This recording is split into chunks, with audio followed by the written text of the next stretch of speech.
Welcome back to my YouTube channel, everybody. I'm joined today by Michelle Wheeler and Amy Over, who are survivors of the Columbine High School shooting in 1999. And of course, this interview with them will be about the Columbine High School shooting. Thanks to the both of you. Thanks for joining me today, and thanks for your time. Thanks for having us. Thank you so much for having us. Thank you.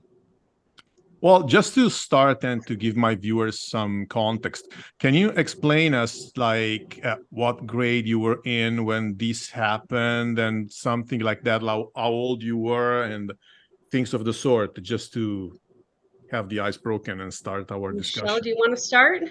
I would love to. So my name's Michelle Wheeler. I was a senior on April 20th, 1999 when Columbine shooting happened. 18 years old. Ready for graduation. Yeah. Amy? I'm Amy Over. I was a senior as well in 1999 and was a basketball player and ran track and cross country and just loved Columbine and loved hanging out with this girl, Michelle, here. We had lots of fun times in high school. And Columbine was a great experience. Just really rough one day. That was one bad day. One bad day. One bad day. But yeah, we definitely both had a lot of school spirit and school pride at Columbine. Okay, let's get to that one bad day. So all of a sudden you were like in the cafeteria or in other places in the school, you were starting your normal day, and all of a sudden all this murder spree started. How did it start? And how and when did you guys understand what was going on? Well, it took me a few minutes to realize kind of what was happening. My basketball coach was down in the cafeteria, and when he told me and told all of us to get away from the windows, because you started hearing some popping sounds,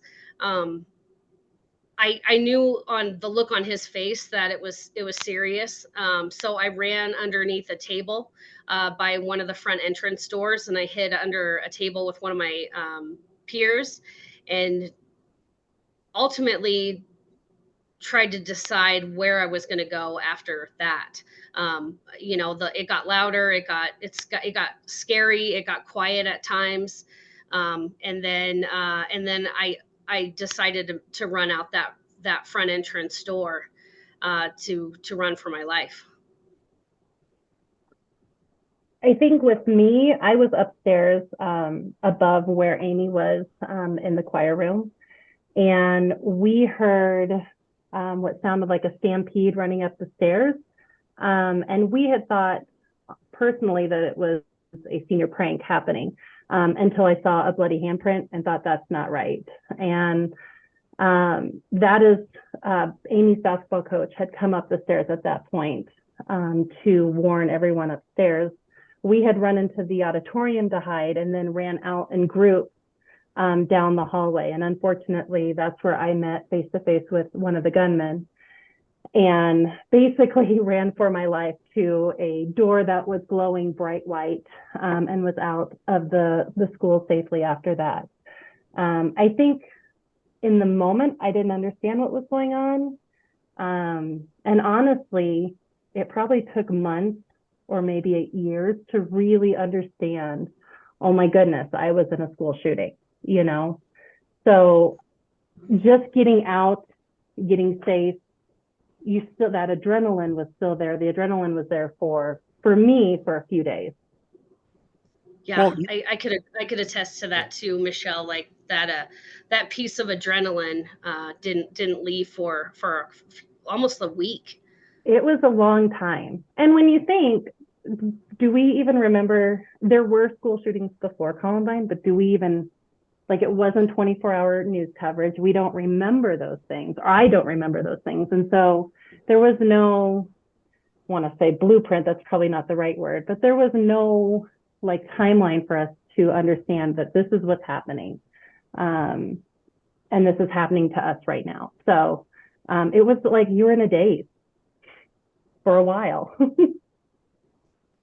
Well, you both mentioned running for your life. and getting to a safe place eventually. When did you guys understand that you were safe, and how did the situation change at that moment? I didn't feel safe. I pushed my way in with my other peers to a stranger's house and pushed my way into this lovely man that I met recently. I got to re-meet him, but definitely hid under his coffee table because I heard the bombs and I heard screaming and gunfire, and I didn't know if we were being chased or I didn't know what was happening.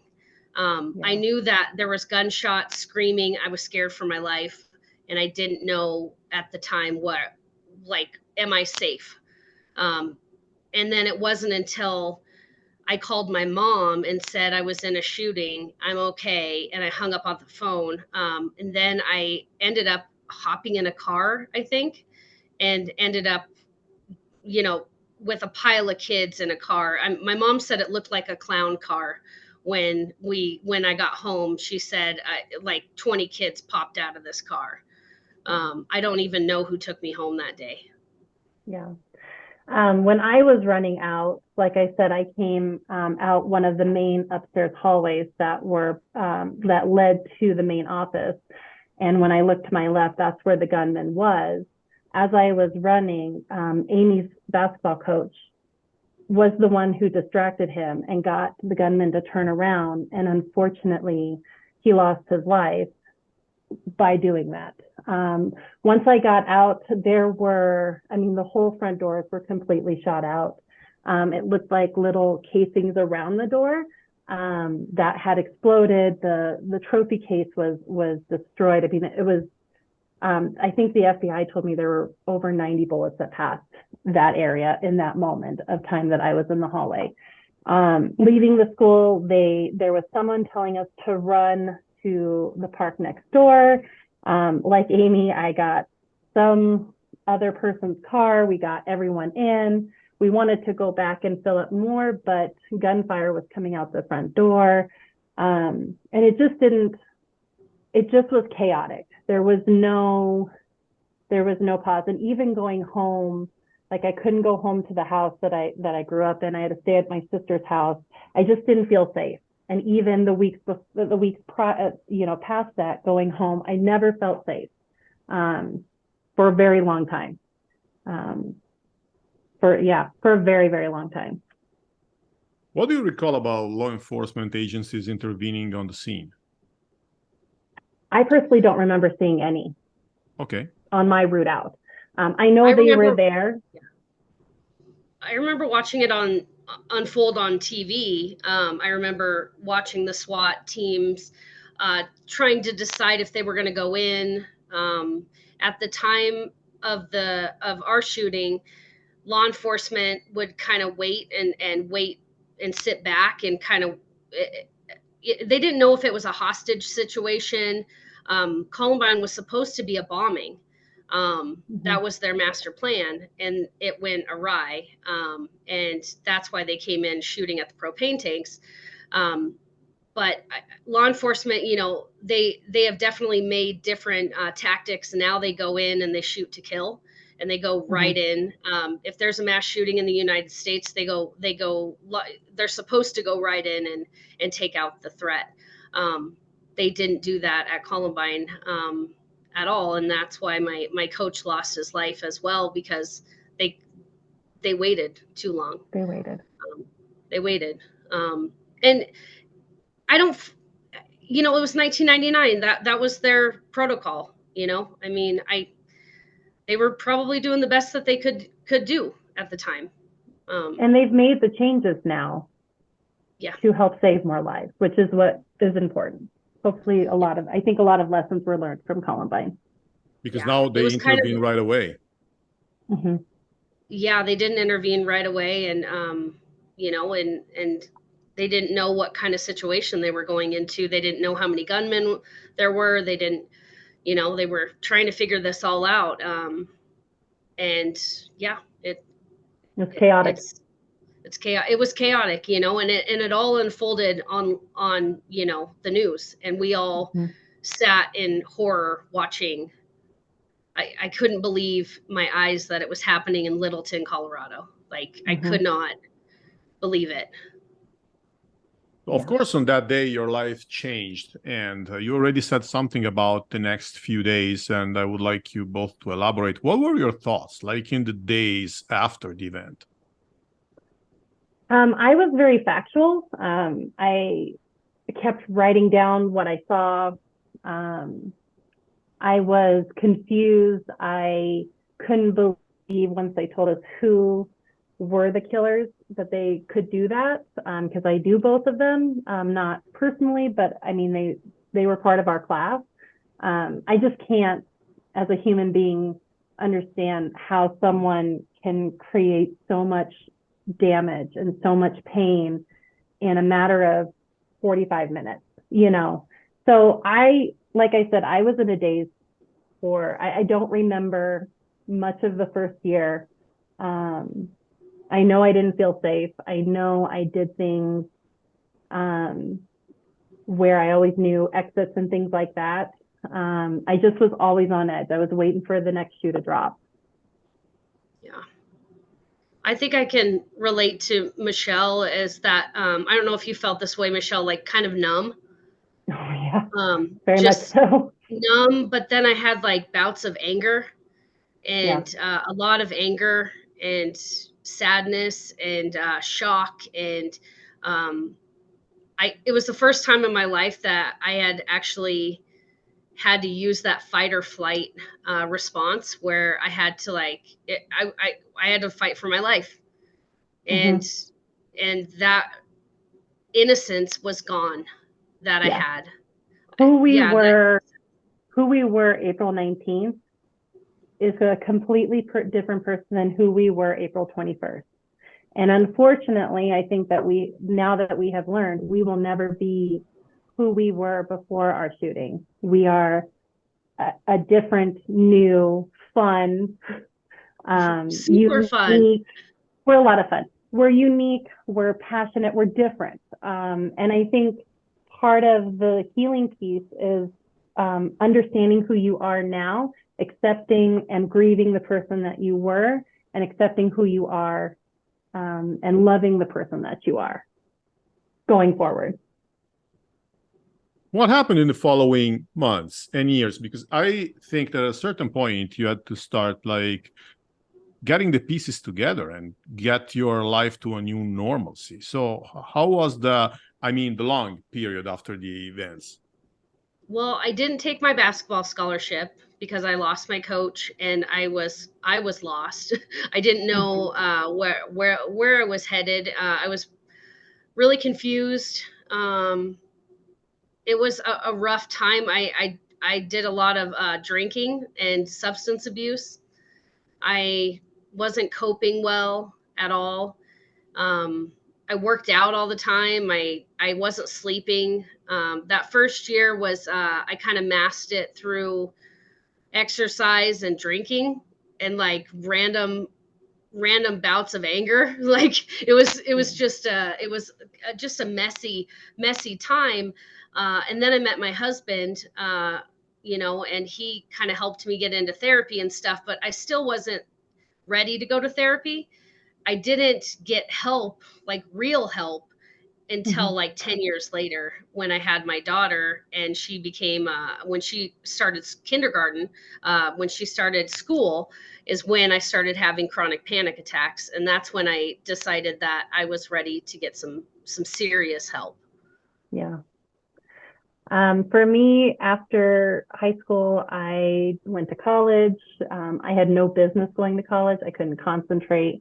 I was more concerned about if the room I was in had windows or doors and how many doors and where should I sit. I don't remember any of the classes that I took. It was a waste of money for sure.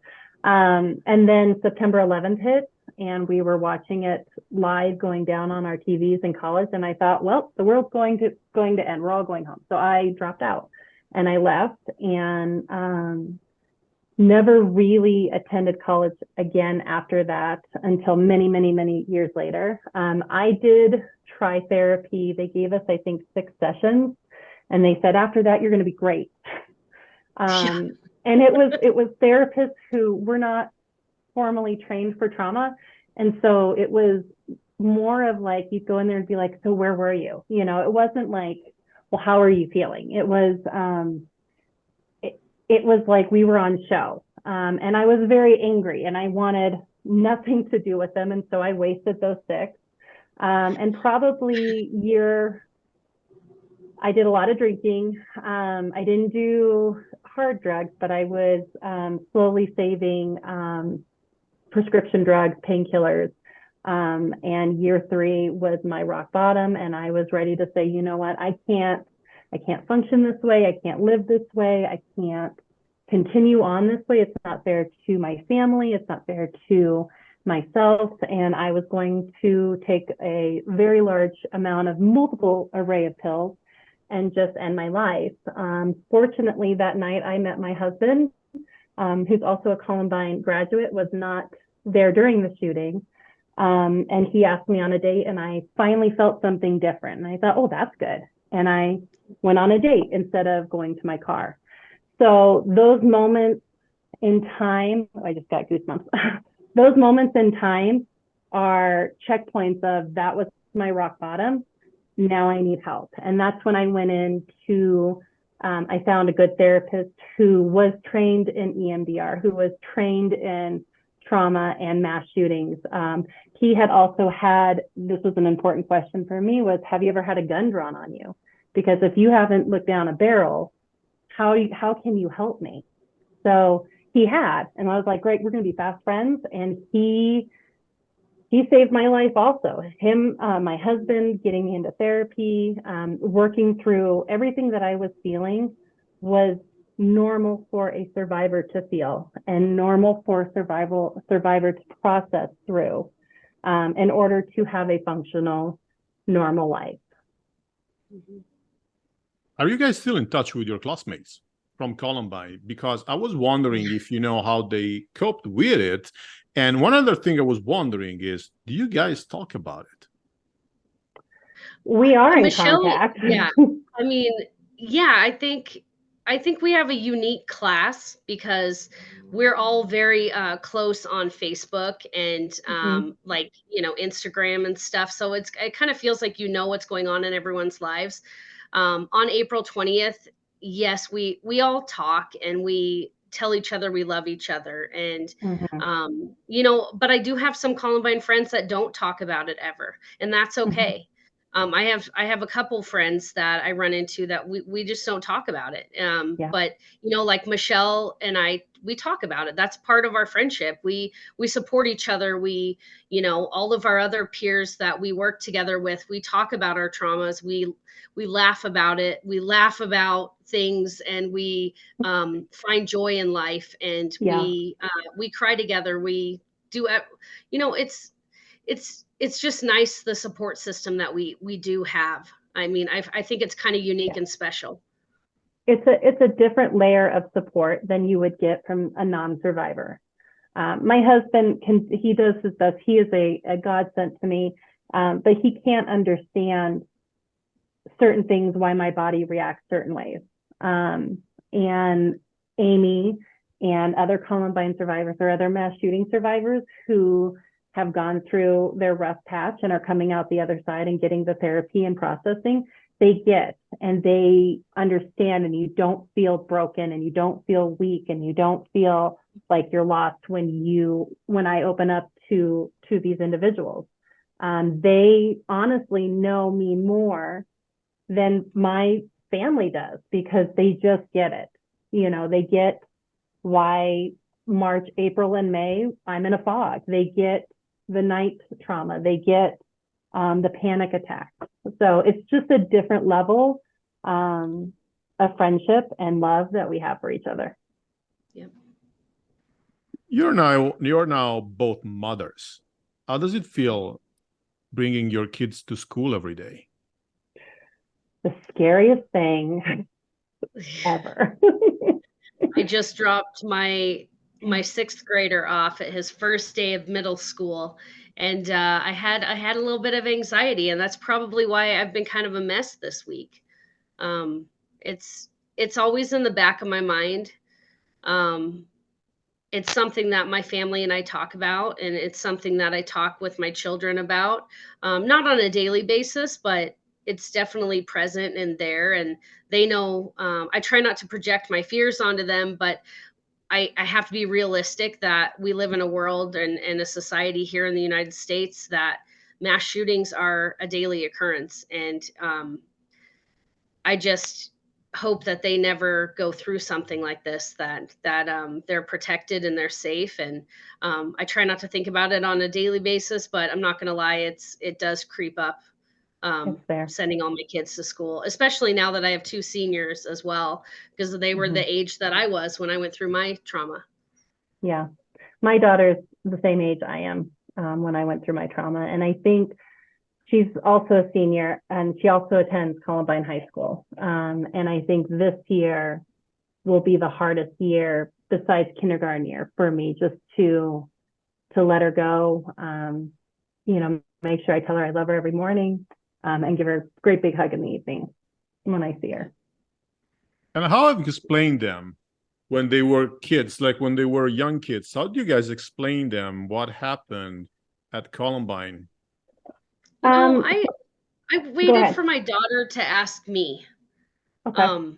I waited for her to ask, like, why do we go to this memorial? Like, why do we go to this Columbine school? And that's kind of when I decided that it was time for her to know a little bit about my story. Now she knows my full story, and my kids, all 4 of my kids know my story. Now, actually, my little guy doesn't know a lot.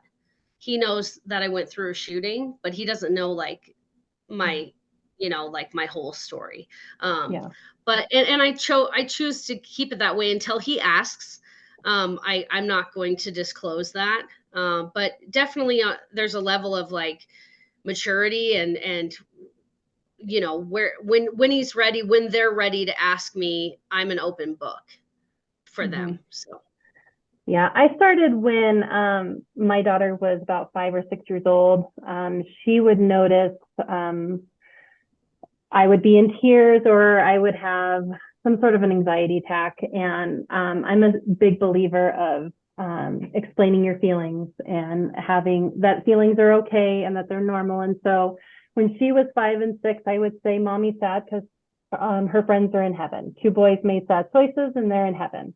And then, we live in the Columbine area. She goes to the Columbine elementary schools, middle school, and now she's at the high school. So I knew she was going to know because the area is so tight knit and such a good community. I knew she was going to figure it out. And so I wanted to do it in the most age developmentally appropriate way possible.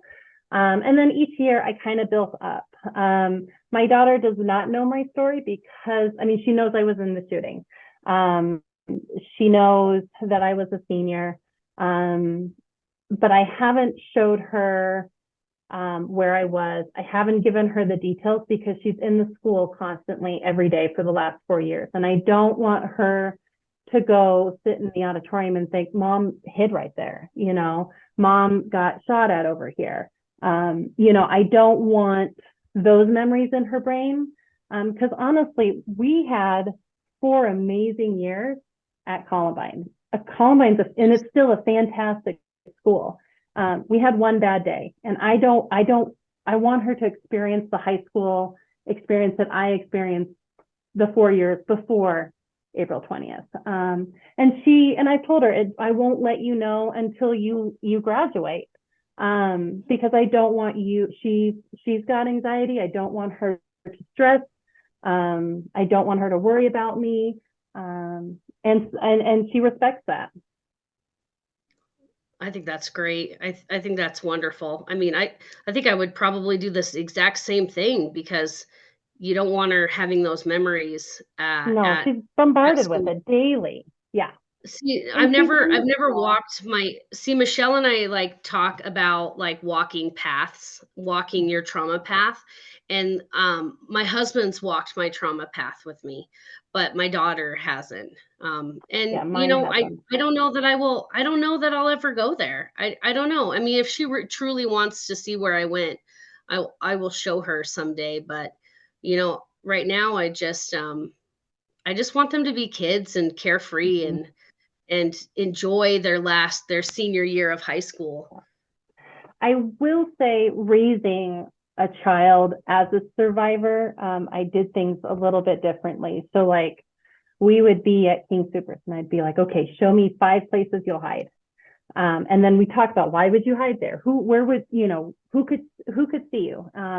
We do this at doctor's offices, in department stores, things like that. Cause I just wanted her to be conscious of where could I hide? Where could I go? And I think, I know it's from my own personal trauma of preparing her to keep herself safe. Because unfortunately it is a daily occurrence here, like Amy said. And God forbid, I hope my husband, I hope no one else goes through what we went through, because it does need to stop. But I want to be able to give her some sense of control of where she could hide.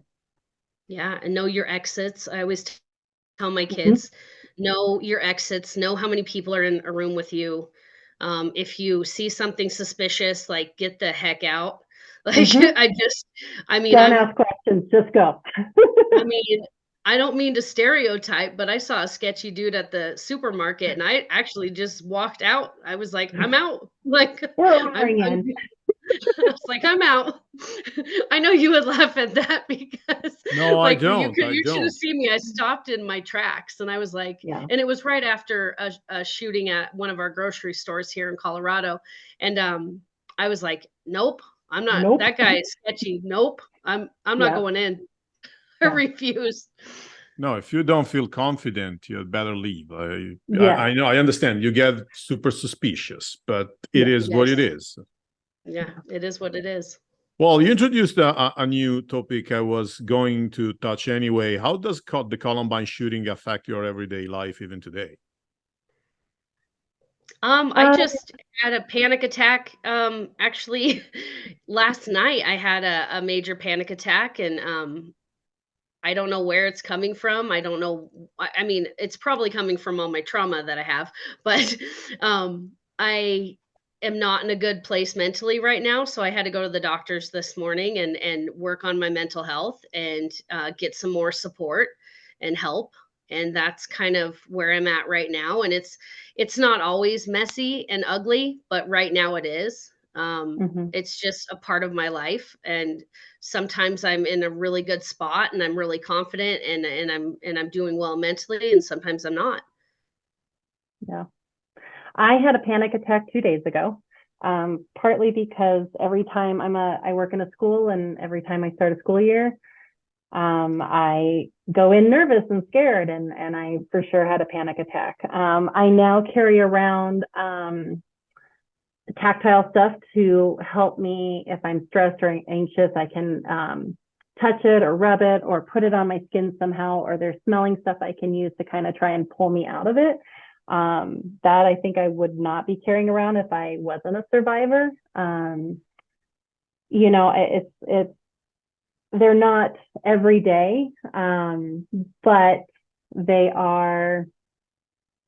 happen. They're there.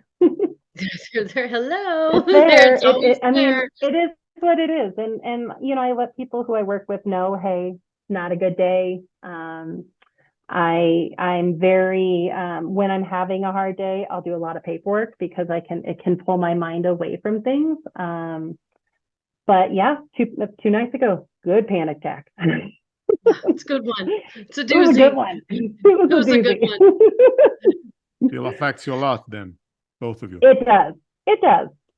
Well, it's the start of the school year too, It's like, when's the next mass shooting going to happen? Like what I hate, Yeah. and I hate to be, I'm not a pessimistic, negative person, but it's just on the forefront of my mind that, Yeah. when is the next shooting? Are my kids safe? and then I have to talk myself through it. I mean, he's at a new school this year. I've got to, my first question to the principal was, what are your safety protocols? What do Mhm. you do? What are you going to do to keep my kids safe and Mhm. keep them as safe as possible, all of them.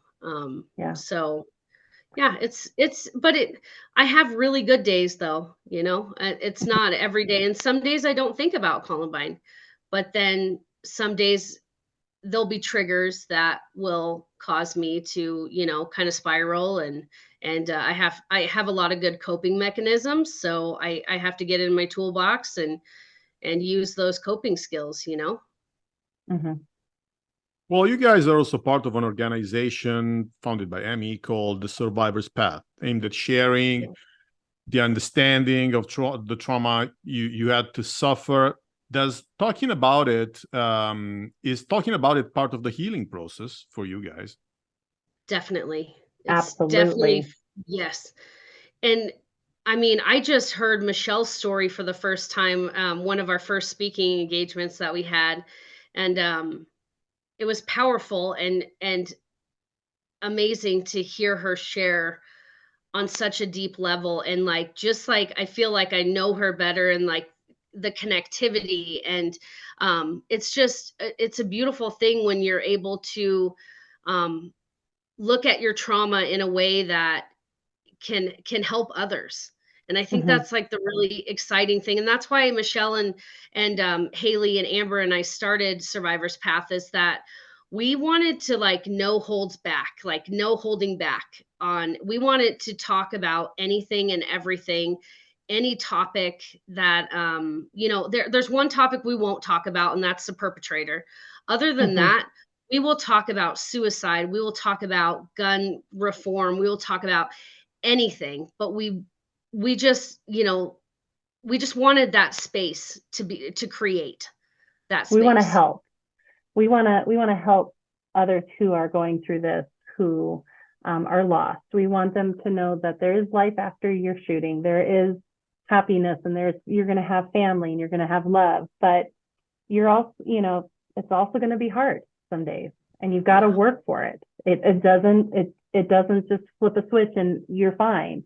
It takes a lot of work, a lot of grace, um, and a lot Yeah. of love for yourself to do this and be Yeah. happy.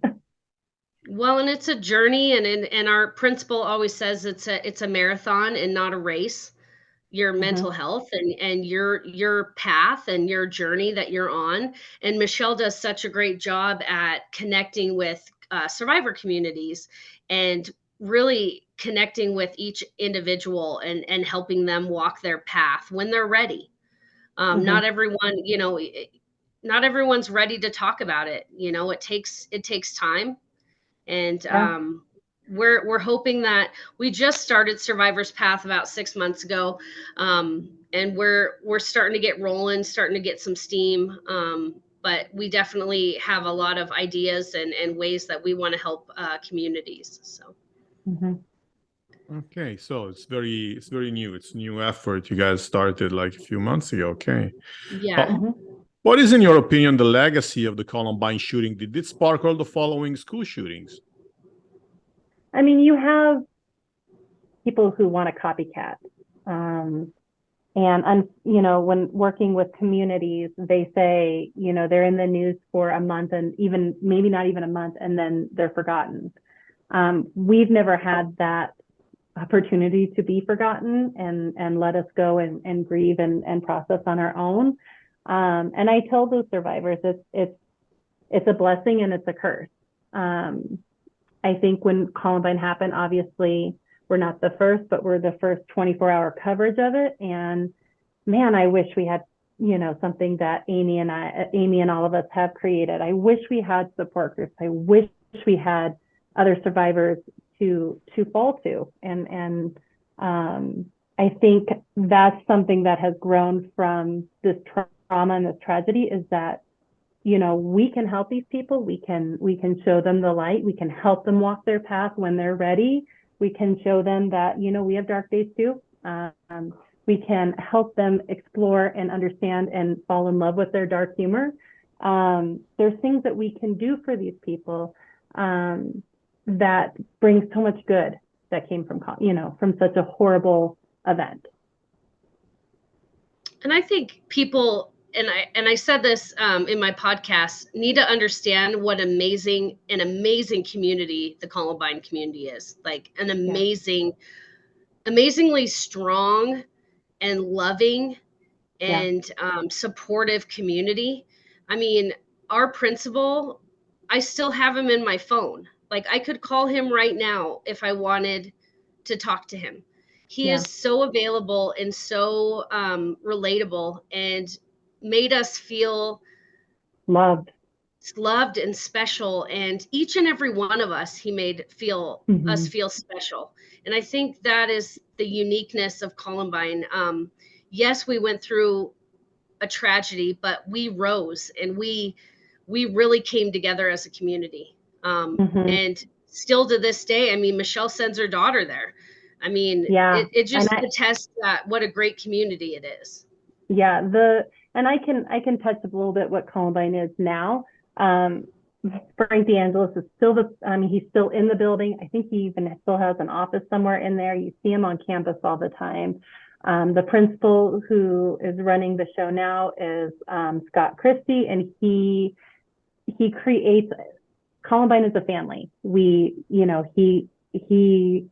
follows in the legacy of Mr. D. He creates these moments where he knows every single kid. He loves every single kid.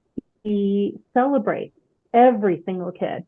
And it's just a family. It's a different feeling at that school. And it's, I chose for my daughter to go there because it is a very safe school right now. There are cops there, they're undercover, those poor kids can't sneeze without permission almost. I mean, it's so, but it doesn't feel like it's locked down, if that makes sense. No, it doesn't.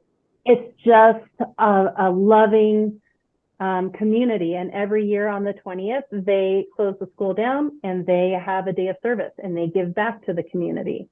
I don't want to raise my kid anywhere else. I don't want her going to any other school. And a lot of people don't understand that I'm able to send her there, but I know she's safe. And I know Scott is very, very good at, calling me personally or because there's a bunch of survivors of Columbine who send their kids there. He will let us know.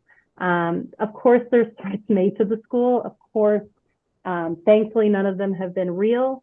But I can ask him point blank, is my kid safe? And he will tell me yes or no. And he knows when I don't send her to school. He understands it. He doesn't hold me. He doesn't make me feel guilty about it. It's a unique, beautiful, loving family there. And it always has been. It always has been. It always has been. I mean, like Michelle and I said, we had a great high school experience. We had one really awful, horrific day. Yeah. Do you think that the laws that allow people in the U.S. to have access to weapons and specifically fire guns should be changed somehow? And if so, what would be your proposal? I would propose more mental health checks. Okay. Definitely more mental health checks. Nobody needs a magazine. I definitely think that I don't want to take anyone's right away to own a gun, but I have mental health issues. I don't want to have a gun. Like I'm afraid of guns. Like I am terrified of guns. I don't need a gun at all. At all. I don't need one.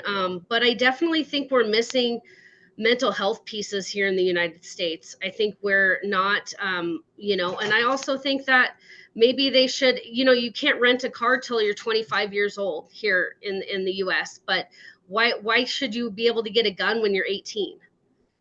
Like why can't it be 25? There's parts of your brain that aren't even developed till you're 26 years old. And if you look at all the mass shooters, a lot of them are between the ages, they're white males between the ages of, 18 and, or like 15 to 26. So we're obviously missing something here. Mhm. So I think we're I missing something. Yeah, I mean, I look at it as people kill people, guns are just the way that they have done it. I think there needs to be stricter checks on them, background. I think that we need to close up the loopholes. I mean, I have no problem people owning guns, and honestly, the responsible gun owners out there aren't the ones giving the guns to these individuals who create these mass shootings. That I think, and I think they're getting the raw deal of, because someone's making a sad choice, they all have to be punished for it. I personally, I don't own a gun. Like Amy, I'm afraid of it just because I've looked down the barrel and I know the smell of a bullet coming towards me and going away from me and the sound. I would love to do some sort of a therapy where I slowly, go and I touch the gun and then I walk away, and then maybe, and get over that fear, because it's just an object. And I would someday, be so open to that, Michelle. Like someday seriously, like maybe. I But actually it's have a gonna be purple. it's Yeah, gonna I be have major a baby purple steps. 22. I do Okay. have a purple 22, but it's pretty Yeah, and purple. it's But beautiful. it's beautiful, but I'm scared to death of it. Yeah. My husband has a gun. He's a very responsible gun owner. He loves to collect guns. However, he knows and respects my boundaries with guns. Yes. Yeah. Yeah. I mean, there needs to be change. I agree. I don't think there should be access to magazines. I don't think you need armor-piercing bullets. And say you're a hunter. I don't know any deer out there wearing a bulletproof vest. I'm sure they're cool to have, but when they get into the wrong hands, I think the responsibility needs to go on the people who gave them that gun, who gave them the access to ammo or whatever. If it's parents, if it's any, I think that there needs to be some pretty strict gun laws to stop this, because it can be stopped. We can slow this down, but people have got to, I not that I want anyone to go through it, but I thought, with January 6th that happened here in the United States a couple of years ago, I thought, oh, they now know what it's like to be in a trauma, in a shooting, and run and hide for their lives. And we still don't have the change. I mean, we have some, but not enough. And there's a lot of work to be done. And there's a lot of really good people I know here in Colorado that are working hard to try and change the laws and fix what's broken. Yeah, absolutely. I think like Michelle and our team, we really focus on, the aftermath of going through a mass trauma. I mean, I would love to fight all the fights, but I think our biggest mission is to help people that, if you've gone through this, we're here to support you. We're here to help Our you. fight We're is here for the survivors. Yeah. For the survivors. So. Yeah. Well, many thanks to the both of you for what you said in this interview. I think that your explanation, your courage can be very inspirational and also very useful for everyone, for any trauma they might be facing, because I mean, these explanations that you guys gave are very useful for everybody, not necessarily for those who have gone through something as bad and as barbaric and wild as what you had to face. So I'm very thankful for this very important insight that you gave me and my viewers today. So thanks again for your time, and thanks for accepting my proposal for this interview. Thank you so much for having us. My pleasure. My pleasure. Thank you. Thanks everybody else for watching this, and see you all next time. Bye-bye.